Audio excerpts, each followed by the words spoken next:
Hello, कैसे हो मेरे प्यारे बच्चों। तो आज हम लोग बेटा कक्षा 12 की एक बहुत ही इंपॉर्टेंट केमिकल रिएक्शन जिसका नाम है कार्बिल-एमीन रिएक्शन, उसकी स्टडी करेंगे। और ये बेटा नाइट्रोजन कॉन्टेनिंग ऑर्गेनिक कंपाउंड का रिएक्शन है। तो बिना देर किए चलो चलते हैं अपने इस प्यारे सी केमिकल रिएक्शन पर। और मुझे उम्मीद है कि काफी कलम लेकर बैठे होंगे, तो चलो इसको लिख लो।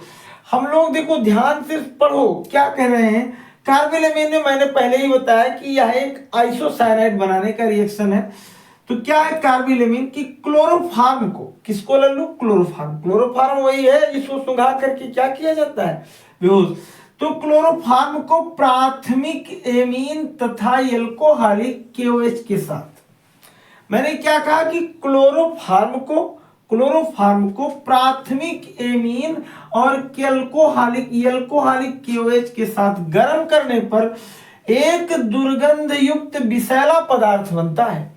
फिर से मेरी बात सुनो, क्या मैंने क्या कहा कि क्लोरोफार्म को प्राथमिक एमीन तथा एल्कोहलिक KOH के साथ क्या करने पर, गर्म करने पर एक दुर्गंध युक्त विषैला पदार्थ बनता है जिसे फेनिल आइसोसाइनाइड कहते हैं। इसी को हम लोग कार्बिल-एमीन अपक्रिया कहते हैं। चलो प्यारा सा केमिकल रिएक्शन लिख दो। देखो बेटा ये C6H5 क्या हो गया, C6 और क्या H5, और यहाँ है मेरा लल्लू क्या NH2। ये तुम्हारा हो गया प्राथमिक एमीन।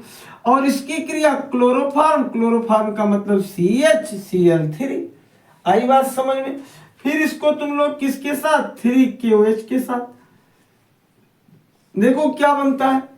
मैं पहले तुम लोगों को जुगाड़ बताऊं कैसे रिएक्शन को करोगे दिमाग ट्रिक द्वारा। ये देखो 3Cl और 3K अलग कर लेना, बता रहा हूं।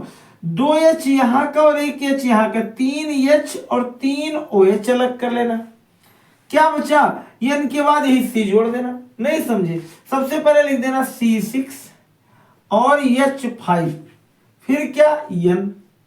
मैंने कहा यहां का H निकाल दो, 2H यहां का और 1H यहां का, 3 हो गया ना। दिमाग लगाओ, ट्रिक है।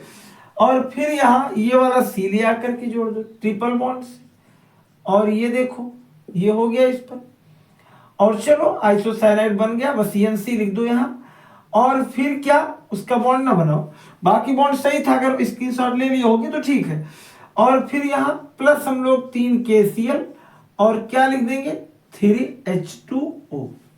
कितना प्यारा सा रिएक्शन था, केवल तुम लोग घबरा रहे थे बस कि क्या लिखे थे, क्लोरोफार्म को प्राथमिक एमीन तथा एल्कोहलिक KOH के साथ गर्म करने पर एक बहुत क्या गंधौरा पदार्थ निकलता है, क्या एक दुर्गंध युक्त विषैला पदार्थ निकलता है, और जिसे हम लोग फेनिल आइसोसाइनाइड कहते हैं।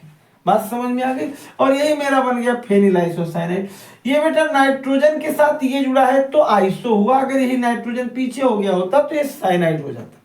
बात समझ में, स्क्रीनशॉट ले लो। और अगर अभी तक चैनल को सब्सक्राइब ना किया हो तो कर दो।